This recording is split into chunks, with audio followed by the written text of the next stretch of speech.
Hello નમસ્કાર મિત્રો, દરેકનું હાર્દિક સ્વાગત છે મિત્રો. ધોરણ 9 વિષય સામાજિક વિજ્ઞાન મિત્રો સ્વધ્યન પોથીનો પાઠ નંબર 15 જળ પરિવાહ સંપૂર્ણ સોલ્યુશન જોતા પહેલા ચેનલમાં નવા છો તો ફટાફટ ચેનલને સબસ્ક્રાઇબ કરી તમારા મિત્રોને પણ શેર કરી દેશો.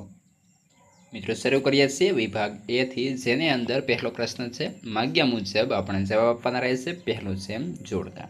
તો પહેલું સિંધુ નદી, તો મિત્રો આવશે તિબ્બત એટલે કે ઓપ્શન બી. ગંગા નદી તો કે આવશે મિત્રો ગંગોત્રી. દક્ષિણની ગંગા તો ગોદાવરી. અને નર્મદા નદી તો આવશે અમરકંટક. ત્યારબાદ આગળ છે ખરા કે ખોટા. પહેલા નંબરે જોઈએ દ્વીપકલ્પીય નદીઓમાં 12 માસ જળ પ્રવાહ રહે છે. ખોટું. 2 ગંગા નદી હરિદ્વાર આગળથી મેદાની પ્રદેશમાં પ્રવેશે છે. સાચું.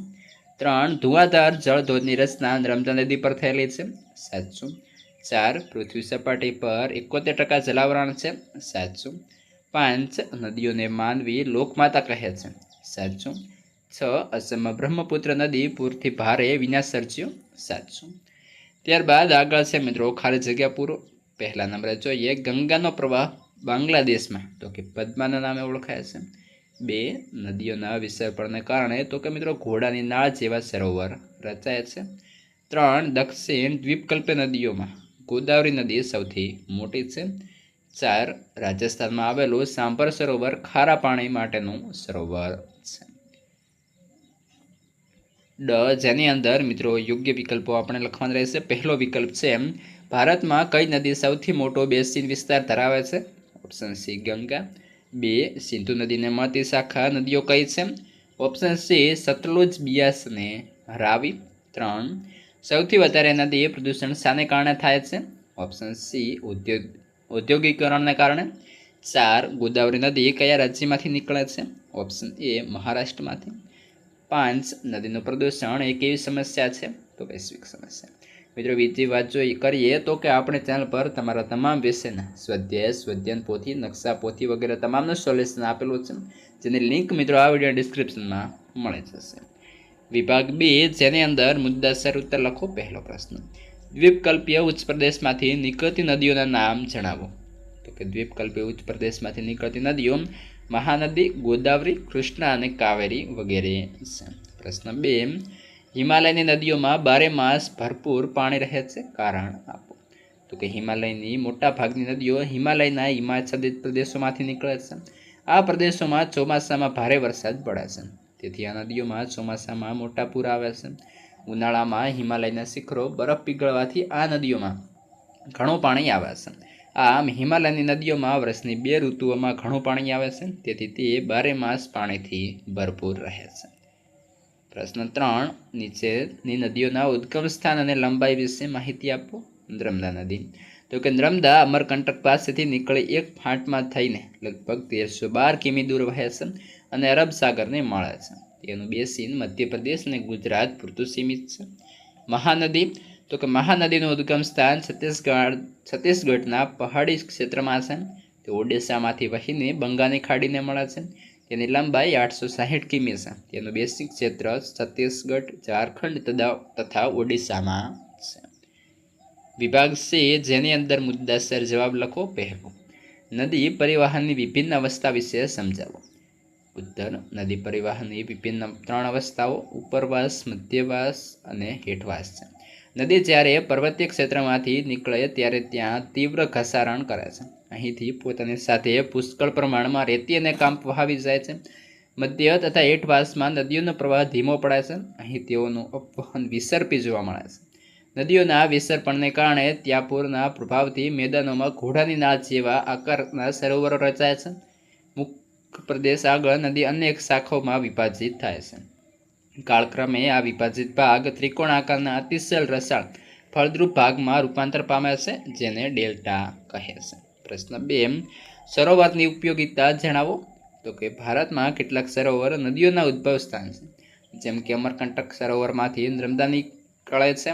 વધારે વરસાદવાળા વિસ્તારોમાં આવેલા સરોવરમાં વધુ પાણી એકઠું કરી તેનો ઉપયોગ સિંચાઈમાં, પીવામાં, ઘર વપરાશમાં તેમજ મત્સ્ય ઉદ્યોગ માટે ઉપયોગ કરી શકાય છે. સરોવરના પાણી દુષ્કાળ વખતે ઉપયોગમાં આવે છે. નદીઓ પર મોટા બંધો બાંધી બનાવેલા સરોવરનું પાણી સિંચાઈ, જળ વિદ્યુતનું ઉત્પાદન તથા મત્સ્ય ઉદ્યોગ માટે ઉપયોગમાં આવે છે. ઘણા સરોવરો કુદરતી સૌંદર્યમાં વધારો કરતા હોય છે, તેથી એ સરોવરને સહેલગાહ કે પ્રવાસન સ્થળો તરીકે વિકસાવી શકાય છે. આમ સરોવરો અનેક રીતે ઉપયોગી છે. પ્રશ્ન 3, નદીઓનું આર્થિક મહત્વ જણાવો. તો કે નદીઓ જળ કુદરતી સંસાધન છે. નદીઓના જળે માનવીની આર્થિક જરૂરિયાતો પૂરી પાડે છે. ખેતી અને ઉદ્યોગનો વિકાસ નદીને આભારી છે. વિશ્વની પ્રાચીનતમ સંસ્કૃતિનો ઉદ્ભવ અને વિકાસ નદી તટે જ થયો હતો. ભારતના અનેક મોટા શહેરો નદી કિનારે વિકસ્યા છે. દાખલા તરીકે દિલ્હી, કોલકાતા, અમદાવાદ, સુરત, ભરૂચ અને 12 માસ વહેતી નદીઓ આંતરિક જળમાર્ગ માટે ઉપયોગી છે. ત્યારબાદ મિત્રો આગળ છે નદીઓને ભારતના નકશામાં દર્શાવો. સાબરમતી, ગોદાવરી, નર્મદા અને તાપી. તો જેની અંદર મિત્રો જોઈએ તો કે સાબરમતી નદી તો કે મિત્રો ગુજરાતની થોડી અહીં આ રીતે આપણે દર્શાવવાની રહેશે. નર્મદા મધ્યપ્રદેશની અંદર, તે ઉપરાંત નીચે તાપી અને અહીં ગોદાવરી દર્શાવવાની થશે. ત્યારબાદ આગળ જોઈએ વિભાગ ડી તરફ. સવિસ્તાર જવાબ આપો. પહેલો પ્રશ્ન, સિંધુ નદી પ્રણાલી વિશે વિસ્તૃત માહિતી આપો. તો કે સિંધુ નદી તિબેટમાં કૈલાસ માનસરોવર ક્ષેત્રમાંથી નીકળી ઉત્તર પશ્ચિમ દિશામાં વહી ભારતમાં જમ્મુ કાશ્મીરના લદ્દાખમાંથી પસાર થાય છે. અહીં તેણે દુર્ગમ કોતરોનું નિર્માણ કર્યું છે. આ ક્ષેત્રમાં તેણે જાસ્કર, શ્યોક, નુબ્રા, હુજા વગેરે નદીઓ મળે છે. જમ્મુ કાશ્મીરમાંથી તે દક્ષિણ દિશા તરફ વળી પાકિસ્તાનમાં બલુચિસ્તાન અને ગિલગિટ ક્ષેત્રમાં પ્રવેશ કરે છે અને અટક શહેર નજીક પર્વતીય ક્ષેત્રની બહાર નીકળે છે. પાકિસ્તાનના પંજાબમાં તેને પંજાબની 5 નદીઓ ઝેલમ, ચિનાબ, રાવી, બિયાસ અને સતલુજ સંયુક્ત પ્રવાહ પંચનદ મિથાનકોટના ઉપરવાસને મળે છે. ત્યાંથી આગળ વધી તે કરાંચીનો પૂર્વ બાજુએ અરબ સાગરના મળે છે. સિંધુ નદીના મેદાનો ઢોળાવ ધીમો છે. સિંધુ બેસિનનો વધુ વિસ્તાર ભારતના જમ્મુ કાશ્મીર વિસ્તાર પ્રદેશ અને પંજાબમાં આવેલો છે. સિંધુ વિશ્વની એક લાંબી નદી છે. તેની લંબાઈ આશરે 2900 કિમી છે. પ્રશ્ન 2, નદી પ્રદૂષણ અટકાવવાના ઉપાયો જણાવો. ઉત્તર તો કે જળ પ્રદૂષણ અટકાવવા માટે બનાવેલા નિયમોનું કડકપણે પાલન કરવું. રાષ્ટ્રીય નદી સંરક્ષણ યોજના NRCP દ્વારા જળ શુદ્ધિકરણ માટે બનાવેલા કાર્યક્રમોનો અમલ કરવો. ઔદ્યોગિક એકમો પોતાનું દૂષિત પાણી નદીઓમાં ન ઠાલવે તે માટે કડક કાયદા બનાવવા. ઉદ્યોગો દૂષિત પાણીને નદીઓમાં છોડતા પહેલાં તેની પર જરૂરી શુદ્ધિકરણ પ્રક્રિયા કરી જેથી રાસાયણિક જળમાં રહેલા હાનિકારક તત્વો નાબૂદ થાય.